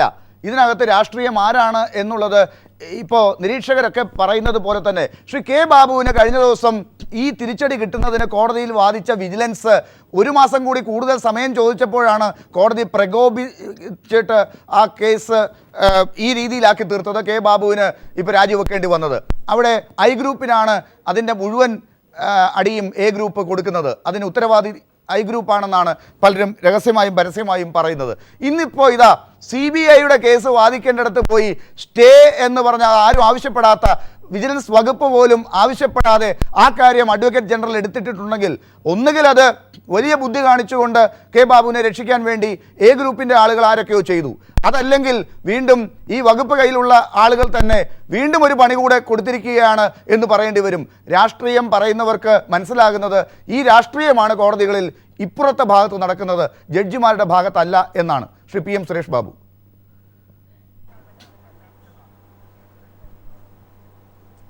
അല്ല, അത് ശ്രീ ലാല് തന്നെ ഒരു നിഗമനത്തിൽ എത്തിയിട്ടുണ്ടല്ലോ. അതുകൊണ്ട് ഞാൻ ആ നിഗമനത്തിനോട് ജഡ്ജിമാരെ കുറിച്ച്, കോടതിയുടെ പരാമർശങ്ങളെക്കുറിച്ച് അത്തരമൊരു പരാമർശം അഭിഭാഷകന്മാരുടെ ഭാഗത്തു നിന്ന് സാധാരണഗതിയിൽ ഉണ്ടാവാറില്ല. നമ്മളെക്കുറിച്ച് ഞങ്ങളൊക്കെ പ്രാക്ടീസ് ചെയ്യുന്ന വക്കീലന്മാരാണ്, കോടതിയിൽ പോകുന്ന ആളുകളാണ്. അത് ബോധ്യമുള്ള കാര്യങ്ങളാണെങ്കിൽ പോലും അത്തരം പരാമർശങ്ങൾ ഒരിക്കൽ ഒഴിവാക്കേണ്ടതാണ്. പരാമർശങ്ങൾ ശരിയല്ല. രാഷ്ട്രീയം എന്ന് പറയുന്നത് കേരളത്തിലെ ഒട്ടുമുക്കാൽ ആളുകൾക്കും ഉള്ള ഒരു വിഷയമാണ്. അതിനകത്ത് വെറുതെ ആവശ്യമില്ലാതെ ഞങ്ങളെല്ലാം വളരെ യോജിച്ചു പോകുന്നതാണ്. ഗ്രൂപ്പിൻ്റെ വഴക്കുമൊന്നും ഇതിനകത്ത് പ്രശ്നമല്ല. ഒരു വിഷയത്തെ സമീപിക്കുമ്പോൾ ആ സമീപിക്കുന്ന ഒരു ചുരുക്കം ചില ആളുകളുടെ നിയമപരമായ പരിജ്ഞാനവും അവരുടെ സമീപന രീതിയും അനുസരിച്ചായിരിക്കും അതിനെ കൈകാര്യം ചെയ്യുക. അതല്ലാതെ പാർട്ടി കമ്മിറ്റി ചർച്ച ചെയ്തിട്ടല്ല അത്തരം കാര്യങ്ങൾ തീരുമാനിക്കുന്നത്. അതുകൊണ്ട് അതിനകത്ത് എ ഗ്രൂപ്പ് ഐ ഗ്രൂപ്പ് പ്രശ്നങ്ങളൊന്നും പിന്നെ എന്തിനാണ് അഡ്വക്കേറ്റ് ജനറൽ പറഞ്ഞത് ഈ കഴിഞ്ഞ വിധിക്കകത്ത് രാഷ്ട്രീയം ഉണ്ടായിരുന്നു, തൃശ്ശൂരിലെ വിജിലൻസ് കോടതി രാഷ്ട്രീയം കളിക്കുകയായിരുന്നു എന്ന് എന്തുകൊണ്ടാണ് പിന്നെ അഡ്വക്കേറ്റ് ജനറൽ പറഞ്ഞത്? അത് നിങ്ങൾ ആരും അംഗീകരിക്കുന്നില്ലെങ്കിൽ. അല്ല, ഞാനത് അംഗീകരിക്കുന്നില്ല. എനിക്ക് അതിനെ ഒരു തരത്തിലും അത്തരമൊരു പരാമർശങ്ങൾ ആരുടെയെങ്കിലും ഭാഗത്തുണ്ടെങ്കിൽ അത് ഒഴിവാക്കേണ്ടതാണ്. ആ ഒഴിവാക്കാനുള്ള പരാമർശങ്ങൾ മാത്രമാണ്. എല്ലാത്തിനോടും യോജിക്കേണ്ടുന്ന കാര്യമൊന്നും വ്യക്തിപരമായി എനിക്കില്ലല്ലോ. അതുകൊണ്ട് തന്നെ അത്തരം പരാമർശങ്ങളൊക്കെ ഒഴിവാക്കണം. അത് കൂടുതൽ പ്രശ്നങ്ങൾ സൃഷ്ടിക്കുന്നതിലേക്ക് മാത്രമേ അത് പോവുകയുള്ളൂ എന്ന് തന്നെയാണ് എൻ്റെ വിചാരം. ശ്രീ സുരേഷ് ബാബു, ഇത്രയും കാര്യങ്ങൾ താങ്കൾ തുറന്നു പറഞ്ഞ സ്ഥിതിക്ക് താങ്കളെ മനസ്സിലാക്കുന്ന എല്ലാവർക്കും അറിയാം താങ്കളെ പോലുള്ള ഒരാൾ ഇങ്ങനെ തന്നെയാണ് ഒരു നിലപാടെടുക്കുക എന്ന്. ഈ കേസിൽ ഇപ്പോഴുണ്ടായിട്ടുള്ള തിരിച്ചടി എന്ന് എല്ലാ മാധ്യമങ്ങളും പറയുന്ന അർത്ഥത്തിൽ സർക്കാരിന് ഒരു തിരിച്ചടി ഉണ്ടാക്കിയിട്ടുണ്ടെങ്കിൽ അത് ഒഴിവാക്കേണ്ടതായിരുന്നില്ലേ? ആരാണ് അതിന് ഉത്തരവാദി?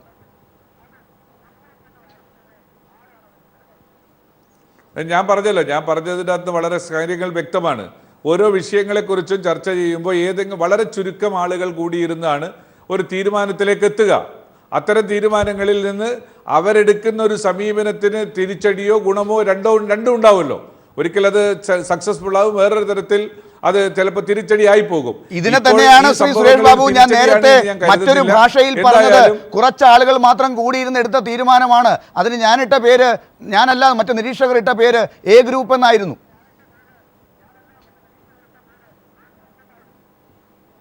അല്ലല്ല, അങ്ങനെ അതിനെ നമ്മൾ കാണണ്ട. അതിനകത്തൊരു വശമല്ല.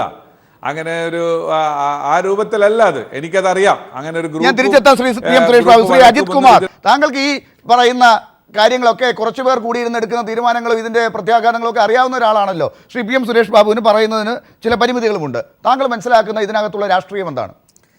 കോടതി വിധി വരുന്നത് വരെ എന്തിനാണ് രാജി ഒഴിവാക്കിയത്?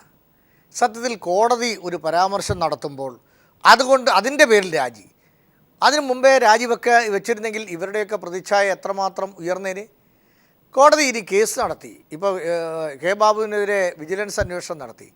വിജിലൻസ് അന്വേഷണം കോടതി പറഞ്ഞതിനെതിരെ വബ്ബബ അടിക്കും, ഒരു വാക്ക് പറയാൻ, ഇങ്ങനെ വബ്ബബ അടിക്കുക അല്ലാതെ ഒരു വാക്ക് പറയാൻ വിജിലൻസിനോ അവരെ പ്രതിനിധാനം ചെയ്യുന്ന വക്കീലിനോ സാധിച്ചോ? എന്തുകൊണ്ട് സാധിച്ചില്ല? ആർജവുമില്ല.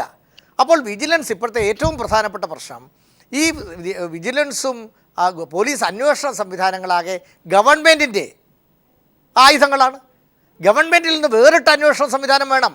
വിജിലൻസിനെ എന്തിന് കൂട്ടിലിട്ട തത്തയെന്നോ ഗാന്ധീവമില്ലാത്ത അർജുനെന്നോ ഒക്കെ കോടതിയെ കൊണ്ട് പറയിപ്പിക്കുന്നു? ജനങ്ങൾക്കറിയാം അത് സത്യമാണ്.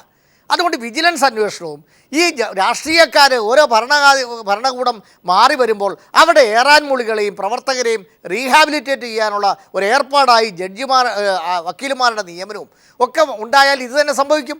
അതുകൊണ്ട് രാഷ്ട്രീയ കേസുകൾ വാദിക്കാൻ ആസിഫ് അലി ഇരിക്കട്ടെ, അല്ലെങ്കിൽ ഏത് വ്യക്തി ഇരിക്കട്ടെ, ദണ്ഡപാണി എന്ന് പറയുന്ന അഡ്വക്കേറ്റ് ജനറലൊക്കെ അഴിമതിയുടെയും ക്രമക്കേടിൻ്റെയും അപ്പോസ്റ്റലിനാണ്, ആശാനാണ് അദ്ദേഹം.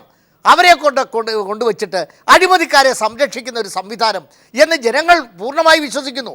അതുകൊണ്ട് ഈ വിജിലൻസ് സംവിധാനത്തെ ഭരണകൂടത്തിൽ നിന്ന്, ഞാൻ ഇടതുപക്ഷമോ വലതുപക്ഷമോ എന്നല്ല, ഭരണകൂടത്തിൽ നിന്ന് മാറ്റണം. അഴിമതി അന്വേഷിക്കുന്നത് സ്വതന്ത്രം നീതിപൂർവ്വമായിരിക്കണം. അതിനുള്ള സംവിധാനമില്ലാത്തടത്തോളം ഇത് തന്നെ ഉണ്ടായിരിക്കും. പിന്നെ ഒരു ഭാഗ്യമുണ്ട്, ഇപ്പോൾ എല്ലാ കേസുകളും പിടിക്കപ്പെടുന്നത് മൊബൈൽ മുഖേനയാണ്. അപ്പോൾ ഒരു തെളിവ് അവിടെ ഇട്ടിരിക്കും ഏത് ക്രിമിനലും. അതുപോലെ കോടതിക്ക് പറയാനുള്ള ഒരു സാധനം ഈ മൗനത്തിലൂടെ വിജിലൻസ് കൊണ്ട് കൊടുക്കും. അതാണ് കാവ്യനീതി. അതുകൊണ്ട് ഈ അഴിമതിക്കാർ ഏതെങ്കിലും തരത്തിൽ ജനങ്ങളുടെ മുമ്പിൽ വരും, ശിക്ഷിക്കപ്പെടുമെന്ന് ഞാൻ വിശ്വസിക്കുന്നുമില്ല. ശ്രീ എ എൻ ഷംസീർ, അതായത് ചുരുക്കത്തിൽ നിങ്ങൾക്ക് വലുതായിട്ടൊന്നും ചെയ്യാനൊന്നുമില്ല. നിങ്ങളിങ്ങനെ കാസർഗോഡ് നിന്ന് യാത്ര ഇങ്ങനെ വളരെ സന്തോഷത്തോടു കൂടി ഇങ്ങനെ അറ്റം വരെ നടത്തിക്കൊള്ളുക. കൂടുതൽ ചെയ്യരുത്. ഇവിടെ ജുഡീഷ്യറിയിലുള്ള ഇവരുടെ ഇടപെടൽ കൊണ്ടും കുറച്ചുപേർ മാത്രം കൂടിയിരുന്ന് ഇപ്പുറത്ത് ചില തീരുമാനങ്ങൾ എടുത്തും അതിനെതിരെ അപ്പുറത്ത് ചില തീരുമാനങ്ങൾ മറുത്ത് എടുത്തുകൊണ്ടും നിശബ്ദമായും മൗനം പാലിച്ചുമൊക്കെ നിങ്ങൾക്ക് വേണ്ട കാര്യങ്ങൾ അവസാന ഫലം വേണ്ടവർ തന്നെ ഒരുക്കിത്തരും. നിങ്ങൾക്ക് യാത്ര വളരെ സന്തോഷത്തോടുകൂടി തുടരാം.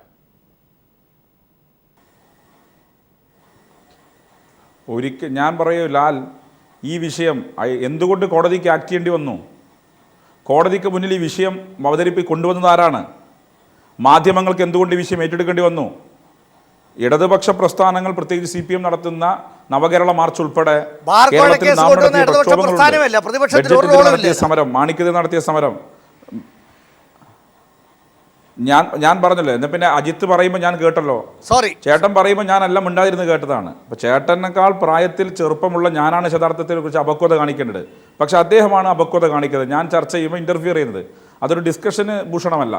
നിങ്ങൾ പറയുമ്പോൾ എല്ലാം ക്ഷമാപൂർവ്വം ഞാൻ കേട്ടതാണ്. ബാർ ഇഷ്യൂ ബിജു രമേശ് കൊണ്ടുവന്നത് കൊണ്ട് മാത്രമല്ല അത് ലൈവായി നിന്നത്. അതിനകത്ത് CPM നടത്തിയ സമരങ്ങളുണ്ട്, DYFI നടത്തിയ സമരങ്ങളുണ്ട്, ലെഫ്റ്റ് നടത്തിയ യോജിച്ച പ്രക്ഷോഭങ്ങളുണ്ട്. ഈ വിഷയം ലൈം ലൈറ്റിനകത്ത് നിർത്തുന്നതിൽ ലെഫ്റ്റ് നടത്തിയ സമരങ്ങളുണ്ട്. ആ സമരങ്ങൾക്കെല്ലാമുള്ള റിസൾട്ടാണ്. കാരണം ഒരു തരത്തിലുമുള്ള കണ്ടാമൃഗത്തേക്കാൾ ചർമ്മബലമുള്ള മന്ത്രിമാരാണ്. ഞങ്ങൾ പറഞ്ഞു മാണിയോട്, നിങ്ങൾ ഇപ്പോൾ രാജിവെച്ച് പോയാൽ നിങ്ങൾക്ക് മാനമെങ്കിലും തിരിച്ചു പിടിക്കാം. കാരണം പ്രക്ഷോഭത്തിൻ്റെ മായ രാജിവെക്കുന്നു. ഇപ്പോൾ കോടതി ഇടപെട്ടപ്പോൾ നിങ്ങൾക്ക് രാജിവെക്കേണ്ടി വന്നു. ബാബുവിൻ്റെ ബോഡി ലാംഗ്വേജ് ഒന്ന് ക്ലിയർ അല്ലേ? നിങ്ങൾ നോക്കണം. ഞാൻ ചാനലിനകത്ത് ഇന്നലെയും ഇന്നും അദ്ദേഹത്തെ കണ്ടുകൊണ്ടിരിക്കുക. മന്ത്രി ആയിരിക്കുമ്പോഴും ഞാൻ കണ്ടതാണ്. അദ്ദേഹത്തിൻ്റെ ബോഡി ലാംഗ്വേജ് ക്ലിയർ ആണ് അദ്ദേഹം അഴിമതി നടത്തിയിട്ടുണ്ട് എന്നുള്ളത്. അത് ഓരോരുടെ ശരീരഘടന കണ്ടാൽ നമുക്ക് മനസ്സിലാക്കാൻ സാധിക്കും. ഇവിടെ ബാബു മാത്രമല്ല, ബാബുവിനോടൊപ്പം ബാബുവിൻ്റെ സംരക്ഷിക്കാൻ ഉമ്മൻചാണ്ടി ശ്രമിക്കുമ്പം വളരെ ക്ലിയറാണ് ഉമ്മൻചാണ്ടിക്കും ഇതിൽ പങ്കുണ്ട് എന്നുള്ളത്. ഉമ്മൻചാണ്ടി മാത്രമല്ല, ഇനിയിപ്പോൾ ബാർ മുതലാളിമാർ ഓരോന്നായി പുറത്തു വരും. ഓരോ പേരുകൾ പുറത്തു വരേണ്ടി വരുമ്പം ഈ പേരുകളെല്ലാം രാജിവെക്കേണ്ടവർ തന്നെയാണ്. അതുകൊണ്ട് അന്തസ്സുണ്ടെങ്കിൽ ഇവർ രാജിവെച്ച്, സർക്കാർ ആകെ രാജിവെച്ച് ജനവിധി തേടേണ്ടതാണ് നല്ലത്. പക്ഷേ അത്തരമൊരു അന്തസ് ഇവർ കാണിക്കുമെന്ന് പ്രതീക്ഷിക്കുന്നില്ല. കാരണം എങ്ങനെയെങ്കിലും പരമാവധി കാശുണ്ടാക്കുക, അഴിമതി നടത്തുക എന്ന ഗവൺമെൻറ് പരീക്ഷണം നടത്തിക്കൊണ്ടിരിക്കുന്നത്. അതുകൊണ്ട് ലാസ്റ്റ് 2-3 മാസം പരമാവധി വാരാൻ വേണ്ടി ഉമ്മൻചാണ്ടി ഇതിനകത്ത് അള്ളിപ്പിടിച്ചിരിക്കും. ഒരു കാര്യത്തിൽ ഒരു സംശയവും വേണ്ട, ഉമ്മൻചാണ്ടിയെ പാമോയിൽ കേസിനകത്ത് പ്രതി ചേർക്കാൻ ഇപ്പം അവകാശമുണ്ട്. VS കത്ത് കൊടുത്തിട്ടുണ്ട്. കാരണം പാമോയിൽ കേസ് കോടതി നടപടികൾ സ്റ്റേ ചെയ്തിരിക്കുകയാണ്. സ്വാഭാവികമായും പാമോയിൽ കേസിൻ്റെ പുനരന്വേഷണം വരുമ്പം, അന്വേഷണ നടപടികൾ ആരംഭിക്കുമ്പം അതിൽ ഉമ്മൻചാണ്ടി പ്രതി ചേർക്കപ്പെടും. അപ്പോൾ ഉമ്മൻചാണ്ടി പാമോയിൽ കേസിൽ മാത്രമല്ല ടൈറ്റാനിയത്തിൽ പ്രതിയാവും. സോളാർ തട്ടിപ്പിന് മുന്നിൽ അദ്ദേഹം ഹാജരായെങ്കിൽ അതിനകത്തും അദ്ദേഹമാണ് അതിൻ്റെ എപ്പിസെൻറ്റർ. അദ്ദേഹം അതിനകത്ത് പ്രതിയാവും. ഈ ബാർ വരുമ്പോഴും അദ്ദേഹം ഇതിനകത്ത് പ്രതിയാവും. നാട്ടിൽ 10 തട്ടിപ്പ് നടന്നാൽ 8 തട്ടിപ്പിലും ഉമ്മൻചാണ്ടി ഉണ്ട് എന്നുള്ളതാണ്. ഉതുപ്പ് വർഗീസ് ഉമ്മൻചാണ്ടിയുടെ ആളാണ്. ജിക്കുമോൻ ജേക്കബ് ഉമ്മൻചാണ്ടിയുടെ ആളാണ്. സലിം രാജ് പോലും ഉമ്മൻചാണ്ടിയുടെ സർക്കാർ ആവശ്യപ്പെട്ടു, സർക്കാരിൻ്റെ IB പറഞ്ഞു, ഇൻ്റലിജൻസ് ബ്യൂറോ പറഞ്ഞു ഇദ്ദേഹത്തെ പ്രൈവറ്റ് ഗവൺമെൻറ് ആക്കാൻ പാടില്ല. എന്നിട്ട് പോലും ആക്കിയത് ഇദ്ദേഹത്തിൻ്റെ അഴിമതിക്ക് കുടപിടിക്കാൻ വേണ്ടിയാണ്. അപ്പോൾ അഴിമതിക്കാരുടെ രാജാവ്, അഴിമതിക്കാരുടെ നേതൃത്വം ഏറ്റെടുക്കുന്ന മുഖ്യമന്ത്രിക്കും ഒരു സംശയവും ഇവിടെ രാജിവെച്ച് ഒഴിയേണ്ടി വരും. ഞങ്ങളുടെ ജാഥ ഇവിടെ സാർത്ഥമാവുകയാണ്. നമ്മുടെ ജാഥ സാർത്ഥകമാവുന്നു എന്ന് പറയുമ്പം നമ്മൾ മുന്നോട്ട് വെച്ചിരിക്കുന്ന മുദ്രാവാക്യങ്ങൾക്ക് കേരളത്തിലെ ജനങ്ങൾക്കിടയിൽ അംഗീകാരം ലഭിച്ചിരിക്കുന്നു എന്ന് മാത്രമല്ല, ഇത് മുദ്രാവാക്യം വീണ്ടും സജീവമായി ചർച്ച ചെയ്യപ്പെടുന്നു എന്നുള്ളതാണ്. കാരണം ഞങ്ങൾ സമരം നടത്തിയപ്പോൾ ഞങ്ങളെ കളിയാക്കി, ബഡ്ജറ്റ് അവതരിപ്പിക്കുന്നത് നിങ്ങൾ തടയാൻ ശ്രമിച്ചു. ഇപ്പോൾ എന്തായി? നിങ്ങൾ സോളാർ സമരം നടത്തി, എന്തായി? ഇപ്പോൾ സോളാർ സമരമാവട്ടെ, ബാർ സമരമാവട്ടെ, ഇതിൻ്റെ എല്ലാം കൾമിനേഷൻ ഇപ്പോൾ നടന്നുകൊണ്ടിരിക്കുക. വിജയത്തിൻ്റെ കൾമിനേഷൻ അത് ഓരോ മന്ത്രിമാരുടെ രാജിയാണ്. ഇനി രാജിവെക്കാൻ അവശേഷിക്കുന്ന ഉമ്മൻചാണ്ടിയാണെങ്കിൽ ഉമ്മൻചാണ്ടിയും ഈ സർക്കാരും, ഉമ്മൻചാണ്ടിയോട് ഞങ്ങളുടെ ചാനൽ ചർച്ച കാണുന്നുവെങ്കിൽ വളരെ വിനയത്തോടെ ഒരു പൗരനെന്നിൽ അഭ്യർത്ഥിക്കുന്നത്, രാജിവെച്ച് ഇപ്പോൾ മാന്യമായി പോകാം. അല്ലെങ്കിൽ ഇതിനേക്കാൾ ഭയാനകമായ എന്തായാലും എ എൻ ഷംസീർ ഇപ്പോൾ അവരുടെ കേരള മാർച്ചിനെ കുറിച്ച്, നവകേരള മാർച്ചിനെ കുറിച്ചാണ് അവസാനം പറഞ്ഞുകൊണ്ടിരിക്കുന്നത്. അതിന് അവർക്ക് ശക്തമായി പറയാനുള്ള കാരണങ്ങളുണ്ട്. അതിങ്ങനെ ഓരോ ഘട്ടത്തിലൂടെ മുന്നോട്ട് പോകുമ്പോഴും അവർക്ക് സർക്കാരിൻ്റെ ഭാഗത്തു നിന്ന് ഓരോ വീഴ്ചകൾ ഉണ്ടാകുന്നത് ജനങ്ങളുടെ മുമ്പാകെ എടുത്തു കാട്ടാനുള്ള കാര്യങ്ങളും ഉണ്ടാകുന്നുണ്ട്. നിങ്ങളുടെ ജനരക്ഷാ യാത്രയും അതേപോലെ ഒരു ഉദ്ദേശത്തോടു കൂടിയാണല്ലോ കാസർഗോഡ് നിന്ന് തുടങ്ങിയിട്ടുള്ളത്, ജനങ്ങളെ രക്ഷിക്കുക എന്നുള്ള ഉദ്ദേശത്തോടു കൂടി. ഈ പറഞ്ഞ കാര്യങ്ങളൊക്കെ കേരളത്തിൽ നടക്കുന്നത് ഈ ജനരക്ഷാ യാത്രയുടെ ഉദ്ദേശ ലക്ഷ്യങ്ങൾ സാർത്ഥകമാകുന്നതിൻ്റെ ഫലമായി കാണാമോ?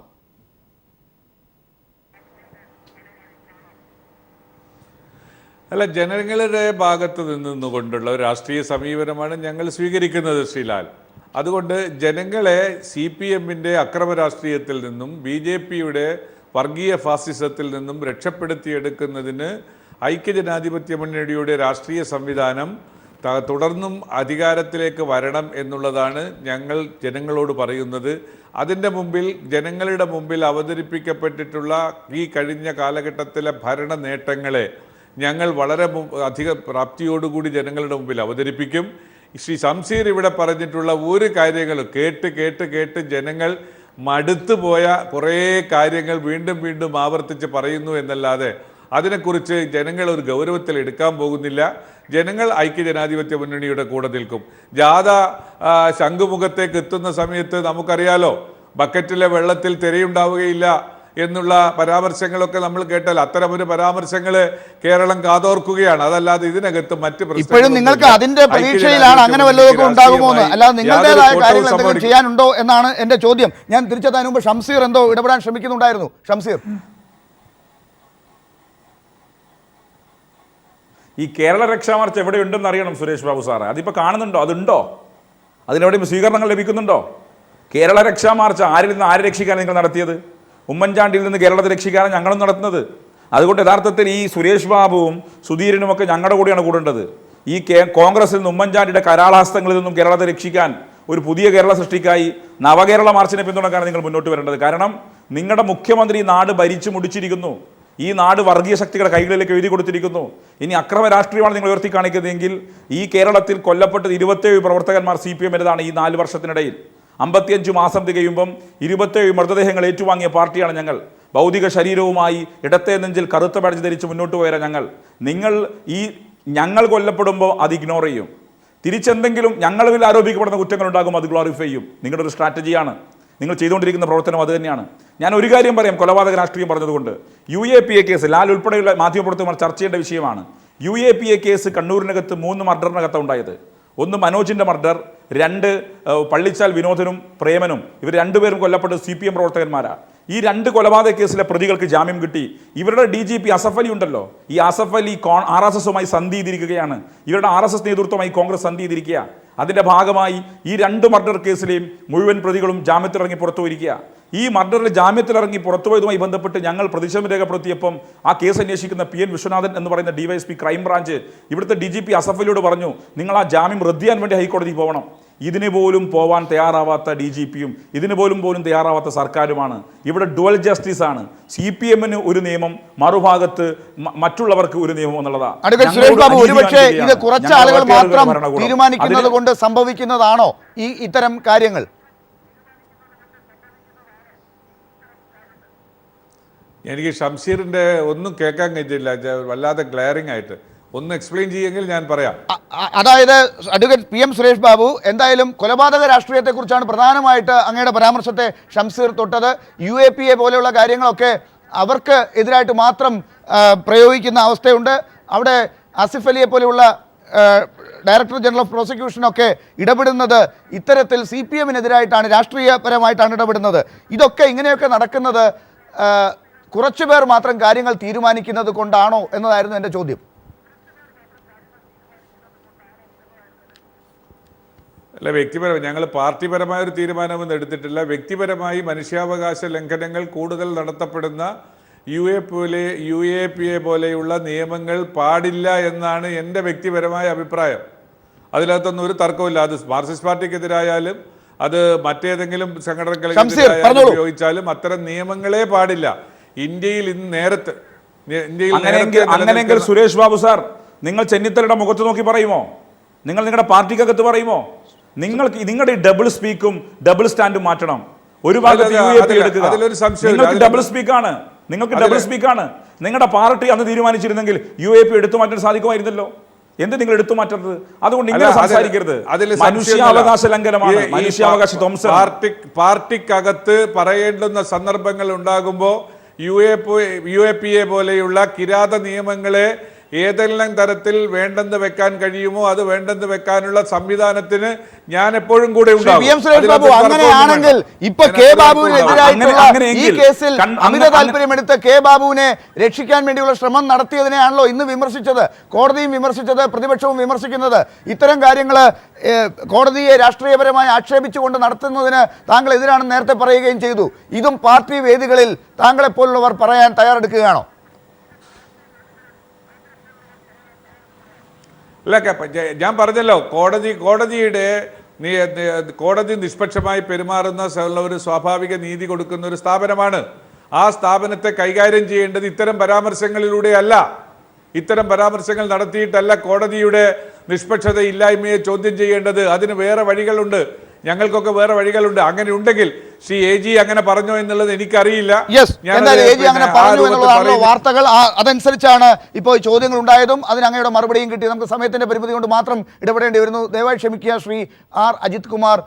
അവസാനം അങ്ങയിലേക്ക് വരാനിരുന്നതാണ്, പക്ഷേ വളരെ സമ്മർദ്ദം എനിക്കും ഉണ്ടാകുന്നുണ്ട്. ഈ ചർച്ചയുടെ ഇപ്പോൾ അവസാനിപ്പിക്കുന്നതിനായി വളരെ നന്ദി. ഈ ചർച്ചയിൽ പങ്കെടുത്തതിന് Shri PM Suresh Babu, Shri AN Shamseer, advocate Udayabhanu, Shri R. Ajith Kumar, doctor Biju Ramesh.